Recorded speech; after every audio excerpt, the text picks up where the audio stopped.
Hey guys, welcome back to another video. Today I just want to talk about some of the things that I did in 2023 that I feel like really helped my overall mental health and my self-development as a person. So let's just get straight into the video. So I think this year what I focused on is taking time to do things that I really enjoy. And I think that sounds so simple, but a lot of people don't do it because we just don't feel like we have the time, or because we feel like we have things that we need to prioritize over doing things that we enjoy. But I really found that doing this improved my mental health a lot because it reconnected me to some of the things I used to love a long time ago, and I just got too busy or too distracted to remember that I liked them. Like one thing is like knitting. Like I used to knit in middle school, and it's really something that I enjoy doing so much, and it's really therapeutic for me, and it really helps me just relax and recenter my mind while I'm doing it. And I think this is interesting because I think a lot of us forget some of the things that we enjoy when we're younger. Like when we get older, we just stop coloring, we stop going outside, we stop going on walks.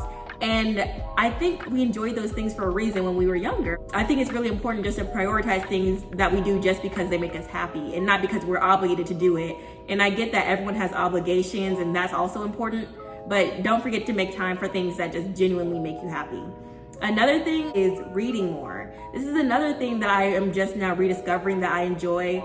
Reading is really good for me to just gain knowledge and just to take time away from whatever tasks or obligations that I have during that time. Whatever those things are for you that you just feel at peace doing and you feel like is helping your development, I think that's something that you should try to rekindle in 2024. So the next habit that I did to improve my mental health this year was focus on my spiritual well-being. And I do this through different methods. So the first one is journaling. I really love journaling. Like I realized that journaling is just an escape for me because I'm the type of person that I'm very much, I internalize a lot of things. Like I might not verbalize it, but I internalize things.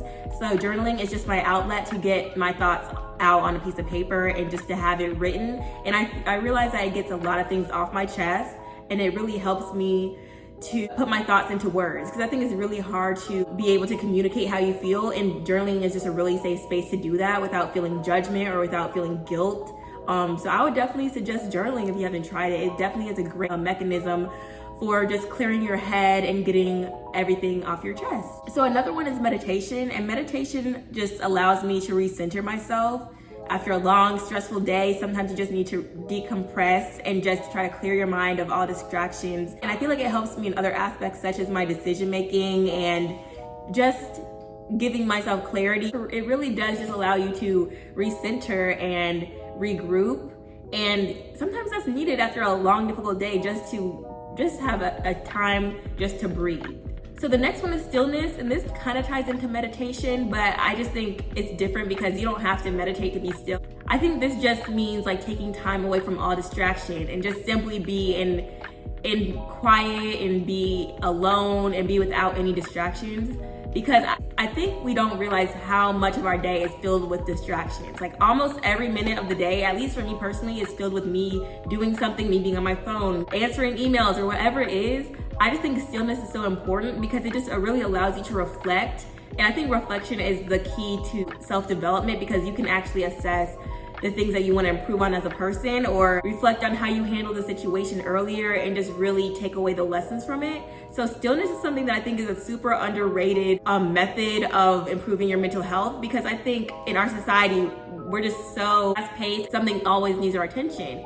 And I get that that is just how our society is, but I just feel like when you have time to simply sit and reflect in your own space, things become more clear and more apparent, and just to help us be the best versions of ourselves.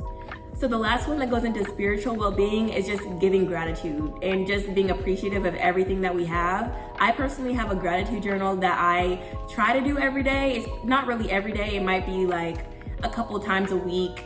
But I think that giving gratitude is so important because it really makes me acknowledge everything in my life that I am grateful for, because I think that sometimes we get so distracted with what isn't going well in our lives and what we could be doing better. But literally just taking time to appreciate the things that are going right and the things that you have, I think it just reshifts your perspective on things and gives you more optimism. And I feel like it attracts more things to you once you give gratitude to the things that you already have. So the next one is planning. So I invested in a planner from Target, and I don't know how I've gone so long without a planner. Like honestly, like my planner has everything that's in my head, and it keeps it just organized on a piece of paper where I know it's there. And I just, every time my friends want to hang out, I write it on my planner, just because I feel like when you keep these things in your head, you can easily forget it, and I don't want to like forget something that I have to do. So just writing it down and having it physically helps me so much, and just prevents me with coming overwhelmed with feeling like I'm forgetting something, because I hate that feeling when you feel like, oh, isn't there something I'm supposed to do this day or whatever. Like have a planner so you can just have it. You can have it on your phone too, but I don't know, it's something about the physical one. I just love writing down what I have to do and crossing it off when I'm done with it. And the next one that goes into planning, but it's kind of different, it's like writing down my goals or whatever I want to accomplish for either a short time frame or a longer time frame. I think that this helps my mental health because it visually gives me something to work towards, if that makes sense. Like when it's in your head, that's great, but when you can visually see and read that you have a goal, it just helps you accomplish it, I feel like, so much more than it would if it was just in your head. Like for me, I had created a 2023 bingo card, and I can insert that right here.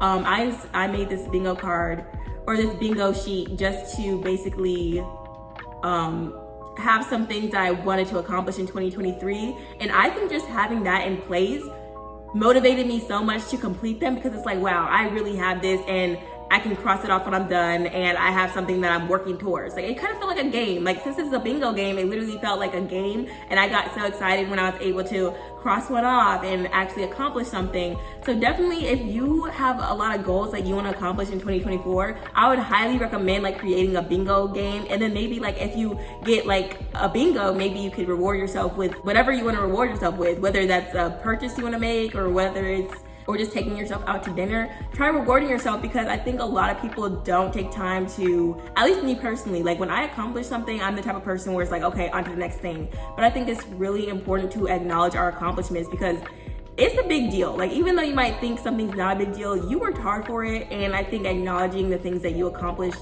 in the year or in the month or whatever needs to be acknowledged and rewarded. So I would definitely consider making something like a bingo or something that is similar, like a vision board. A lot of people make vision boards. A lot of people just do things that have their goals out, where they can display their goals physically in a physical form. So I definitely suggest that. Something else that I did was I limited my screen time. This definitely improved my mental health, because social media has just become the kind of thing where I don't even do it because I enjoy it. It just is a habit, and I really try to be intentional about what I do. And so when it gets to the point where it's becoming an addiction, I kind of had to set boundaries for myself, because at this point it is an addiction, because I don't even have fun on social media. I just do it out of habit, and that's an addiction. So I literally set time limits on all my apps, just so I can have the extra reminder that, oh, you've been on this for like 25 minutes, it's time to step away. Because I think it can be kind of hard just to discipline yourself without having like just a simple reminder that, oh, you're doing, like catching yourself in the moment of doing something. So I definitely set limits on my apps, and sometimes I do ignore them. Like I'm not perfect. That's something I'm still working on, because it's really hard to like stick within my time limits, but I'm really trying to start sticking to my limits, because I need to just set that habit for myself. And doing this just makes me more present. And this is a huge thing. And I think just in our society, this is a huge thing. Like I really started paying so much attention to just how much people are on their phones in their day-to-day lives in like every moment of the day.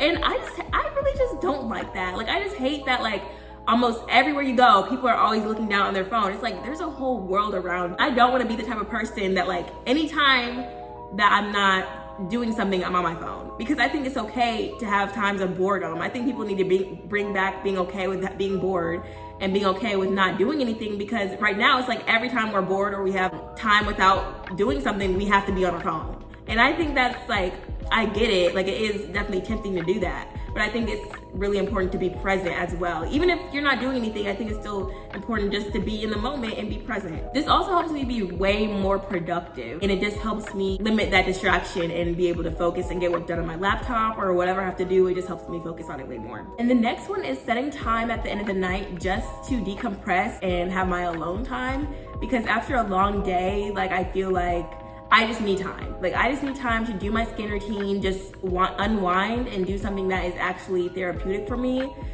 because I think that helps you reset for the next day and just helps you recenter as well. So I'll do my skincare routine, I'll watch a movie, anything that I can enjoy that is just bringing me peace, because I think it's important to have that time at least sometime throughout the day. And yeah, guys, those were just some things that I have done in 2023 that has really helped me be in a better mind space and has really like served in my growth and development as a person, I feel like. So I hope that video had something that could help you as you're entering 2024. And if you guys have any video suggestions for me, I'd love to hear it. And thank you so much for watching this video. Bye.